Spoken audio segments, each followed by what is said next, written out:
Arturo Herrera Cornejo, historiador, periodista y sobre todo gran amigo de esta casa informativa. Mi estimado Arturo, ¿cómo estás? Buenos días, te saludo con mucho gusto como siempre y te pregunto de qué nos vas a platicar el día de hoy. Mi querido Dan, sin duda el tema que está llamando la atención de todos es la captura del Mayo Zambada, un poderosísimo narcotraficante mexicano, el jefe sin duda del cártel de Sinaloa, alguien que optó siempre por el perfil bajo, por no figurar, por ser discreto, que rompió el silencio al que estaba acostumbrado cuando en abril del año 2010 apareció publicada en la portada del Proceso una foto de Mayo Zambada con el célebre periodista Julio Scherer García.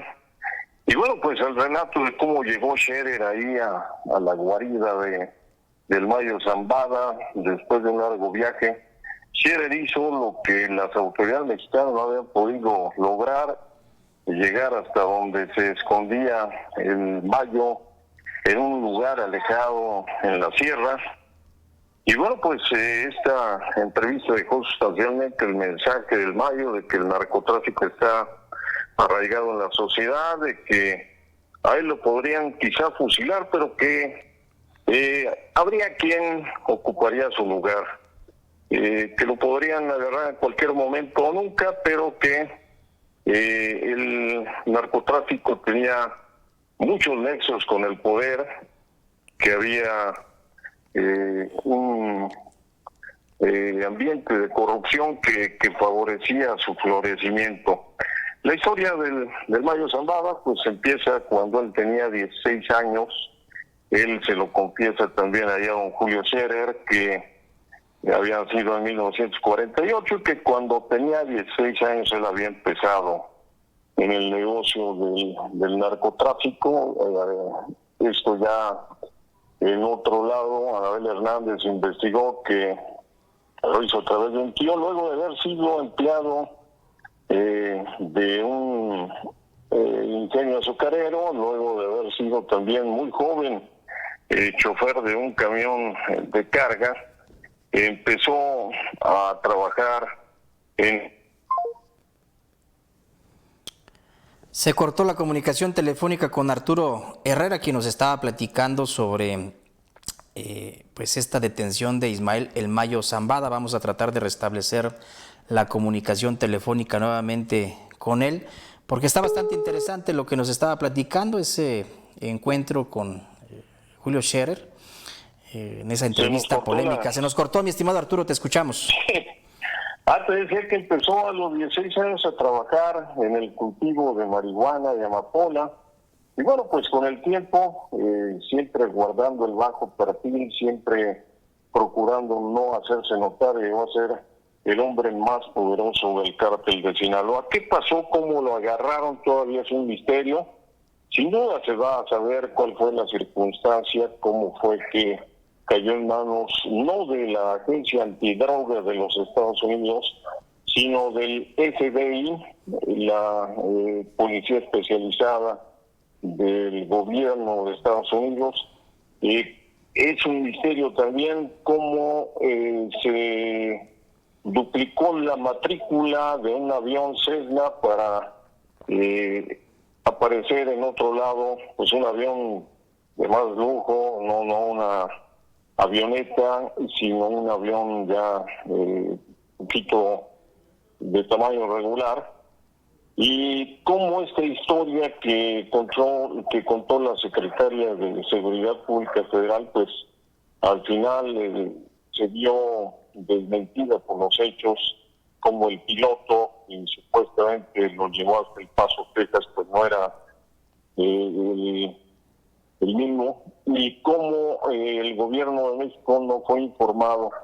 En la historia del Mayo Zambada hay datos interesantes. Su hijo entró a Los Pinos cuando Ernesto Zedillo Ponce de León era presidente de la República. Desayunó en Los Pinos con el jefe de Estado Mayor presidencial. Fue a pedirle que la familia de el Vicentillo Zambada dejara de ser objeto de persecución, que los negocios de su papá eran una cosa, pero le interesaba recuperar ciertas propiedades que le habían sido embargadas. Tuvo relaciones también con quien estaba siempre en las fotografías a espaldas del presidente Vicente Fox Quesada. Él fue un personaje cercanísimo al Mayo Zambada. Tuvo influencia política en el estado de Sinaloa, se metió en negocios legales como la producción de leche, la producción de carne. Sus empresas, voy a decirlo, que incluso llegan al estado de Michoacán. Hay una gran empresa nacional productora de carne en la que el Mayo Zambada tenía intereses y que pues es evidente que el dinero del narcotráfico circuló en esta empresa. El Mayo Zambada cayó y bueno, pues a los 74 años, ya viejo, ya enfermo, y está en poder de las autoridades de Estados Unidos. Esto que le reveló a Julio Scherer seguramente pues va a salir cierto. Estas relaciones que han permitido que el narcotráfico permanezca, porque hay siempre una complicidad con el poder político.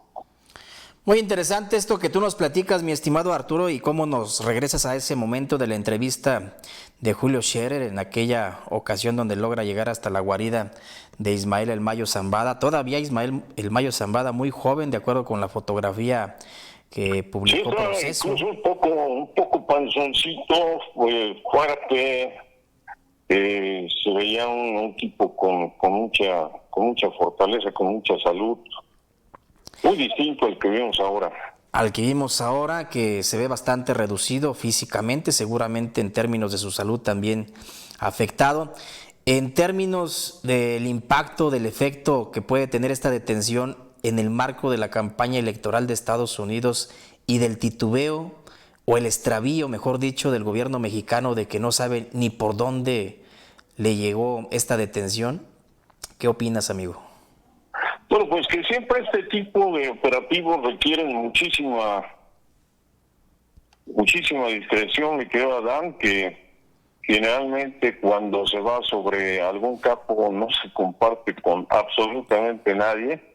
El gobierno de Estados Unidos tenía la intención de atraparlo y lo logró, y pues era obvio que no tenía que compartir la información con nadie. Es correcto.